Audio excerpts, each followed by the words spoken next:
Last month, I pulled the phone report for a medical practice and I found 170 missed calls. Not for the month, for 1 week. And here's the part that should get your attention. This was not a bad practice. The team was busy all day. The schedule looked full. The front desk, they were working hard. Nobody in that building knew those calls were disappearing. Hidden inside those 170 calls were new patients, people in pain, parents trying to get their child seen, referrals from other physicians, people who found the practice on Google and were deciding in that exact same moment whether this office would be easy to work with. They never got an answer, so they just moved on. I'm Tania Chevalier. I've spent 30 years inside medical practices as a practice management consultant, and I can tell you, this problem is almost never a lazy staff problem. It's a system problem, and system problems are fixable. So in this video, I'm going to walk you through the exact framework that I use with my consulting clients. I call it the patient access system. You'll see where practices actually lose patients, why hire another front desk person is usually the wrong first move, how to build a capture system that works even when nobody can answer the phone. And near the end, I'm going to give you word for word message templates you can hand to your team this week. Now, stay with me because the fix is probably cheaper than you think. Here's the uncomfortable truth about missed patient opportunities. You can't see them. You can see the patients who made it onto the schedule. You can see who checked in, who checked out, who paid. Completed visits are easy to count. But the patient who called at 8:15, hit voicemail, and hung up, invisible. The person who sat on hold for 4 minutes and gave up, invisible. The website visitor who had one simple question and they saw that calling was the only option. What'd they do? They closed the tab, completely invisible. That's why a practice can feel busy and still be leaking new patients every single day. The schedule looks full, the team is running hard, and the leak never shows up on a single report that anyone is looking at. Let me walk you through one ordinary day because I want you to see how normal this looks. A patient calls at 8:15 because they want an appointment. Your front desk is checking in the first wave of the morning. The call rolls right to voicemail. The patient doesn't leave a message. Gone. At 10:30, someone calls during the checkout rush. This one does leave a voicemail. By the time your team calls back, that patient is now in a meeting. So now you're playing phone tag, and every round of phone tag lowers the odds that patient ever lands on your schedule. Around lunch, someone finds your website on their phone. They have one question standing between curiosity and scheduling. Do you treat their condition? The only option on the site is call us. They decide to call later. Later almost never happens. Later becomes lost. Now, here's why this matters more than most operational problems. And I want you to really sit with this one. A brand new patient has no loyalty yet. They haven't met your physicians or providers. They haven't experienced your care. Your clinical quality, your bedside manner, your outcomes, none of it has had a chance to matter yet. Their entire impression of your practice is the access experience.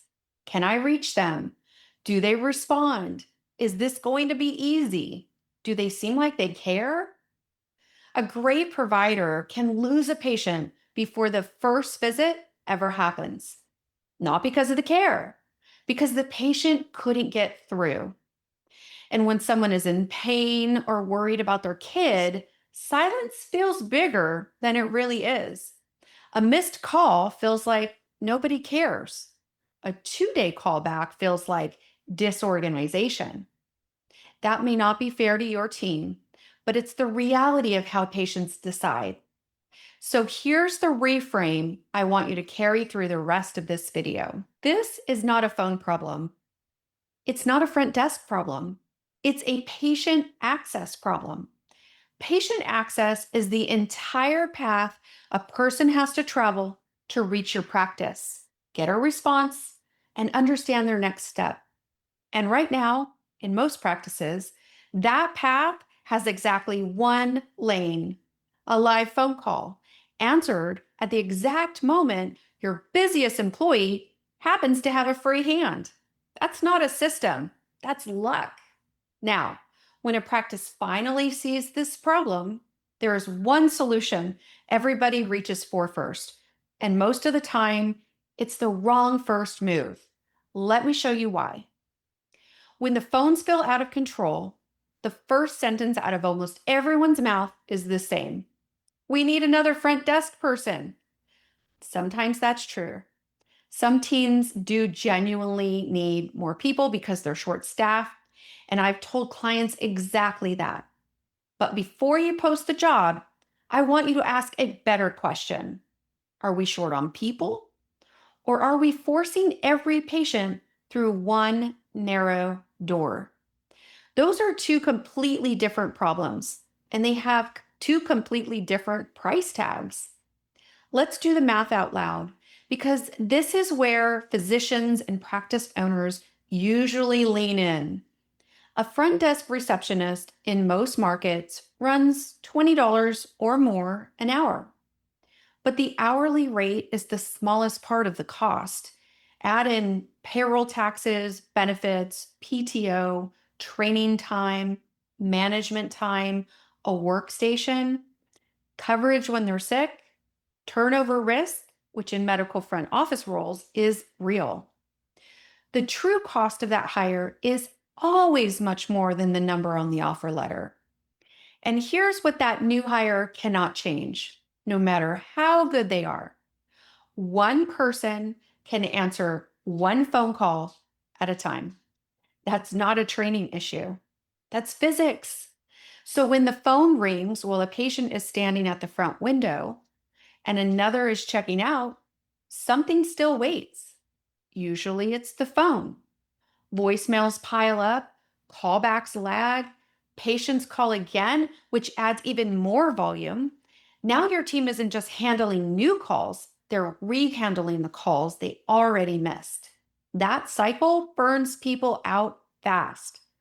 Now compare that to a different model.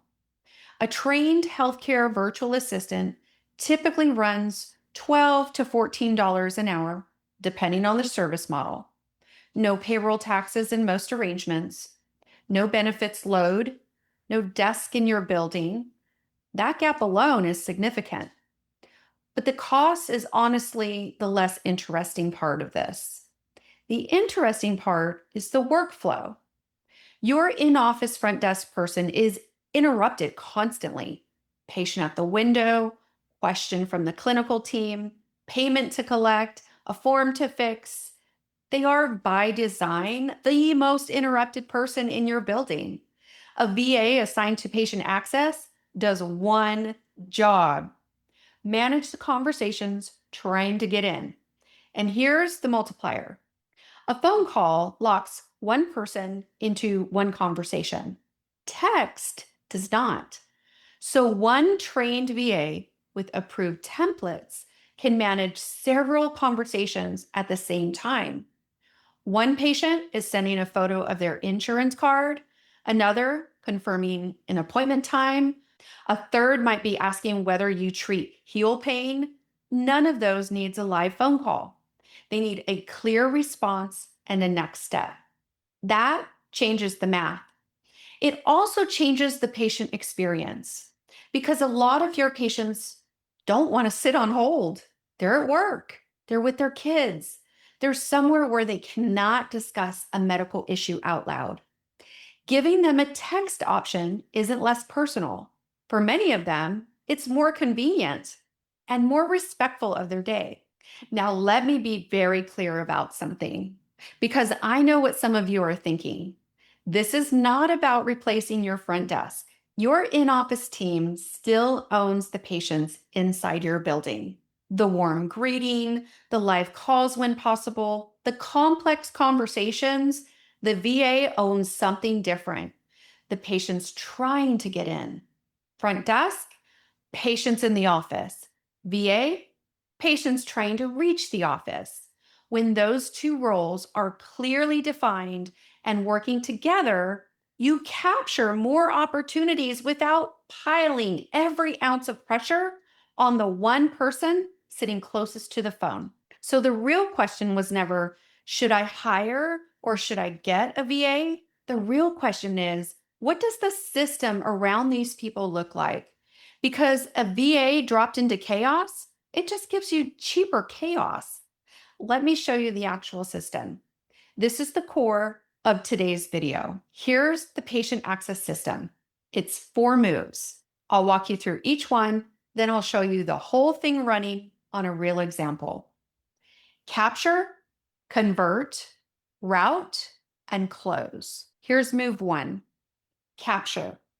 Capture every attempt. Right now, when a patient calls and nobody answers, the opportunity either becomes a voicemail or it just evaporates. The goal of capture is simple. No attempt disappears. 2 tools do most of this work. First, call to text. In your phone greeting, the patient hears an option to move the conversation to text. That one option is quietly powerful. It pulls volume out of your live call queue and it meets patient where many of them already prefer to be, on their cell phone. Second, an AI receptionist for the calls nobody can answer live. And I want to be precise about what this is because AI makes some people nervous, and it should when it's used carelessly.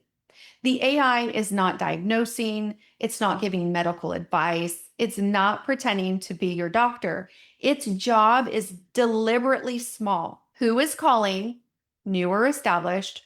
What do they need? What's the best number to call them back? And can we get permission to continue this conversation by text? That's it. But look at what just changed. A missed call is no longer a missed call. It's a captured opportunity for a conversation. Now we have the person's name, the reason that they called, a phone number, and permission to follow up over text. That is completely different than a voicemail that may or may not get returned before the patient calls your competitor. Now, add web chat to your website for the people who were never going to call in the first place, and now your practice has multiple doors instead of one. Okay, move 2. Convert the conversation. Captured information is worthless if nobody acts on it. This is where the trained human comes in, usually your VA. Every captured conversation gets a fast first response and gets moved toward a concrete next step, an appointment, an insurance check, a callback, whatever the situation calls for. Speed matters enormously here. The first response doesn't have to solve anything. It could just say, "Thank you for reaching out. We'd be happy to help." That one line tells the patient, "We see you." For someone who just got voicemail at 2 other offices, that alone can win the patient. Okay, move 3. Route what shouldn't be handled by text. This is the safety layer, and it's where practices get into trouble when they skip it. Clinical questions go to the clinical team. Billing questions go to billing. Upset patients, write to the manager. Anything urgent triggers a defined escalation, never a casual text exchange. Your VA should never be guessing where a message goes. The process decides. The VA executes. Okay, move 4. Close the loop. A busy inbox is not a system. A system has movement. Did the new patient actually get scheduled? Did the insurance card come in? Did clinical respond to the routed message? If the patient went quiet, did anyone follow up? Every conversation has an owner and a next step until it's genuinely done. That's the whole architecture: capture, convert, route, and close. Now, watch it run. A patient calls about foot pain. The front desk is helping the patient standing in front of them so nobody can pick up. Old model, voicemail, maybe, or nothing.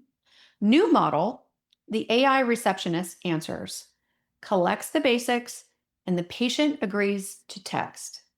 2 minutes later, the VA follows up with a message.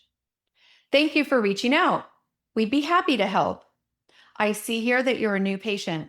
I would be happy to schedule your appointment. The VA reconfirms the name, date of birth, reason for the visit, and asks for the insurance card by photo. Then offers 2 appointment options based on your scheduling rules. The patient picks one. That patient is now on the schedule. And here's what it costs your front desk: nothing. They never stopped helping the person at the window. The caller never disappeared. Nobody played phone tag. And the patient's first impression of your practice was that was easy before they ever met your providers. One more thing before we move on, because this matters to me and I know it matters to you. The point of this system is not to automate the humanity out of your practice. Patients can feel that and they hate it. The point is the opposite. AI captures, text carries, the trained human still brings the care, the judgment, and the follow through. What the system actually does is make sure that the human touch happens sooner and more consistently, instead of only when the timing gets lucky.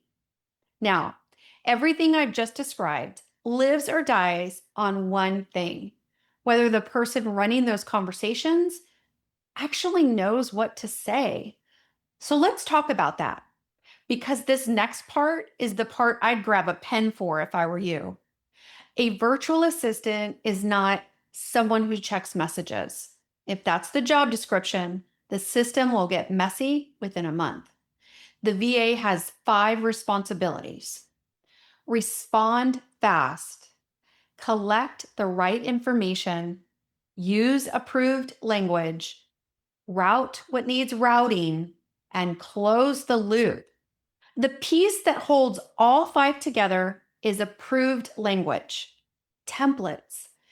And I want to spend some real time here because templates are the difference between a VA who creates leverage and a VA who creates cleanup work for your manager. Here's why. Without templates, every incoming message is a fresh decision, and fresh decisions are slow and they're inconsistent. One person answers it one way, another person answers it differently, and then a third leaves out a very important piece of information. Patients get mixed messages. The manager steps in to untangle all of it, and now your efficiency tool is generating more work. A template is not robotic. A good template sounds like your best team member on their very best day: warm, clear, and specific about the next step. Let me give you 5 that you can take word for word. Grab a pen or pause and come back to this as many times as you need. I'll read each one of them slowly because I actually want your team using these this week. All right, template 1, the insurance question. A patient texts, "Do you take Blue Cross?" The weak answer is just yes. Okay, true, maybe, but it goes nowhere. Here's the strong answer: thank you for reaching out. We'd be happy to help. To check your insurance, please send a photo of the front and the back of the patient's insurance card along with the patient's date of birth. So, what happens there is that the insurance card will come into a secure inbox for the VA to actually answer that question accurately. The template is polite, specific, and it moves the conversation forward instead of ending it. Template 2, the appointment request. A patient texts, I need an appointment. Never answer with, call the office. Answer like this: Thank you for contacting us. We'd be happy to help you schedule. Are you a new or established patient to our office? With this template, the question about scheduling is now on track to booking an appointment. Template 3, the frustrated caller. A patient sends a text: I called earlier and no one answered the phone. This is a delicate moment. Defensive responses make it worse. Try this: I'm sorry we missed your call. I'd be happy to help you right here. Are you trying to schedule an appointment, or is there anything else I can help you with today? This template acknowledges what happened without excuses, and it hands the patient a clear path. I've watched this exact message turn an annoyed caller into a scheduled patient in under 5 minutes. Template 4, the clinical handoff. When a message needs a clinical review, the VA says this: Thank you for sharing that. I'm going to route this to our clinical team so they can review it and follow up with you within 24 hours. The VA never advises, never guesses, and never diagnoses. They move the message to the right hands, and the patient hears that something is happening. Template 5, the urgency disclaimer. Every text and chat channel needs this pre-approved and ready. Here it is. This message line is not monitored for emergencies. If you are experiencing a medical emergency, please call 911 or go to the nearest emergency room. Your VA should never have to compose that message under pressure. It exists before it's ever needed. So those 5 will cover a shocking percentage of your daily volume. Build toward a top 10 library: new patient requests, reschedules, referral questions, directions, paperwork, reminders, billing handoffs, after hour replies. Don't build 100 on day 1. Build 10. Then let reality show you the gaps. So if your VA types the same answer 3 times in a week, there's your next template. One more note on tone. Because text strips out your voice and your facial expression, so words can carry everything. For example, no openings today is accurate, and it feels like a door is closing. We don't have an opening today, but I can check the next available time for you. What days usually work best? That's equally as honest, and it keeps the door open. Same facts, completely different patient experience. And templates aren't just for the VA. When your front desk, your VA, and your billing team all use aligned language, patients stop getting 3 different answers to the same question. Consistency is what makes a practice feel organized, and organized is what makes patients trust you. So now you have the system and the language, but how do you know it's actually working? Physicians ask me this constantly, and the answer fits on one whiteboard. Here are the only 5 numbers you need. Most practices feel this problem long before they can prove it. The front desk feels buried. The doctor sees holes in the schedule. Patients are saying, I could never get through. Everyone knows something's wrong. But without numbers, the conversation stays emotional. The doctor asks, why aren't the phones being answered? The front desk says, we're doing our best. And the manager says, we need more help. Round and round. Data takes the blame out of the room and puts the attention on the system where it belongs. 5 numbers, reviewed weekly, that's the whole discipline. Number 1 is your total inbound calls, all of them, not just the answered ones. This is the size of the demand your system is trying to handle. 80 calls a day is very different than 300. Okay, number 2, missed and abandoned calls. How many never reach a live person? And how many hang up and give up before anyone answers? And don't just look at the weekly total. Look at the pattern. Monday mornings, lunch hour, the last hour of the day, one location might be worse than another. The pattern tells you where to aim. Number 3, response time by channel. How long from the patient's attempt to your first response? For voicemail, for text, for web chat, for website forms, a voicemail returned in 3 hours can still win the patient. Return it in 2 days, that patient is usually already on someone else's schedule. Number 4, new patient requests by the source. How many people are trying to become new patients and through which door? Phone, website, text, referral, Google, a mailer. Practices are regularly surprised here.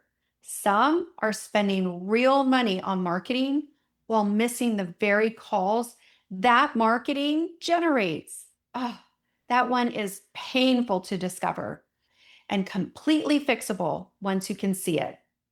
Okay, number 5, conversion to scheduled. Of the people who reached out, how many actually landed on the schedule? This is where access meets revenue. A patient reaching out and a patient scheduled are not the same thing. And the gap between those two numbers is exactly what the patient access system exists to close. That's it. You don't need a 40-tab spreadsheet that nobody opens anyway. 5 numbers on a whiteboard, 20 minutes a week, so you can lead the process instead of guessing at it. And your VA can help fill in those numbers for you. Remember that practice missing 170 calls a week? That number wasn't the end of the conversation. It was the beginning. The next questions were, when are they missed? How many callers can move to text? How many new patients are hiding in that volume? And who owns the follow-up? That's how you go from shock to strategy. Which brings us to the last piece. How do you roll this out without your entire team feeling like you just dropped a big software project on their heads? Because I've watched good systems die from bad rollouts. And I don't want that to happen to you. Do not walk in on Monday morning and announce, we're going to do AI and web chat and texting, a new VA, new templates, and new metrics. And we're going to do it all at once. Even good changes feel like chaos when they land together. And watch your framing, because your front desk already knows the phones are heavy. They already hear the complaints. If this arrives sounding like a correction, they'll get defensive. And honestly, they'd have a point. So say it plainly. We looked at our call data and we're missing more opportunities than we realized. This is not about blame. It's about building better support around the team so patients can reach us and you're not carrying all of it alone. Support, not blame. Say it out loud and say it more than once, because people fill in the blanks if you don't. Then roll it out in phases, roughly 30 days. Week 1, measure and map. Pull those telephone reports and get your baseline for the 5 numbers. Then map the current patient journey on a whiteboard. A patient calls. What happens? No answer? Then what? Voicemail? Who checks it? How often? Website message? Who owns it? Where is it routing? This exercise is humbling in the best way. You will find at least one spot where the front desk assumes the manager is watching something and the manager assumes the front desk has it. That gap has been eating patients for months. Week 2, assign and template. Define the lanes. Front desk owns the patients in the office. VA owns the assigned access channels. Clinical questions go to the clinical team. Billing to the billing department. Escalations to the manager. Every message type has a home and an owner. Then write your first 10 templates, including the safety language that we talked about earlier. Week 3, soft launch. One piece, just one. Maybe the AI receptionist on missed calls only. Or maybe a VA takes over web chat and texting during normal business hours. Watch what actually comes in, which templates are missing, and where the VA needs coaching, whether patients take the text option. Early weeks are for learning, not perfection. Week 4 and beyond, the weekly review, 20 minutes, the 5 numbers, plus 4 questions for the team. What got stuck? Where were patients confused? What took too long? And what keeps landing back on the front desk that shouldn't? A system that gets reviewed gets better. A system that gets ignored gets messy. There is no third option. And one person has to own it. Usually it's the practice manager. That's who we work with the most. They watch the numbers, coach the VA, update the templates, and keep the process aligned with your standards. It's not heavy work, but without an owner, this becomes one more tool nobody fully manages, and 6 months from now, you're back to where you started. Let me put this all together. If your practice is missing calls, drowning in voicemail, or hearing, "I could never get through on the phone," the answer is probably not another $20 an hour hire answering one call at a time. The answer is a system. Capture every attempt so no patient disappears into a dead end. Convert with a fast human follow-up so the interest becomes an appointment. And then route safely so clinical stays clinical. Close every loop so nothing sits and dies in an inbox. Because here's the thing most practices get backwards. They think they have a marketing problem, so they spend more money to make the phone ring. But if the phone is already ringing and nobody's capturing it, more marketing just means more expensive missed calls. Many practices don't need more demand. They need to stop losing the demand they already have. And patient access is patient experience. Your patients start judging your practice before they ever meet your providers.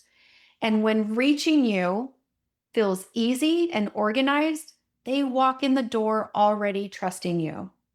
That trust used to depend on luck. Now it can depend on a system. So don't build your practice around the hope that every patient calls at the perfect moment. Build the system that captures them when the timing isn't perfect. That's how you protect your revenue, support your team, and give patients a 5-star experience before the visit even begins. If you want to go deeper, I've put resources in the description, including the tools I mentioned and preferred pricing I've arranged for my audience on the AI Front Desk and text options. And if you'd like help mapping this out for your practice, my information is down there as well. Whatever tools you use, remember, the tools are not the strategy. The process is the strategy. If this video was useful to you, please subscribe because this channel is where I share what actually works inside real medical practices. And leave me a comment below with your biggest phone or front desk frustration. I read them and I build educational content around your feedback. I'm Tania Chevalier. Thanks for spending time with me today on this video. Now go pull your phone report. I think the number is going to surprise you. And I'll see you on the next video.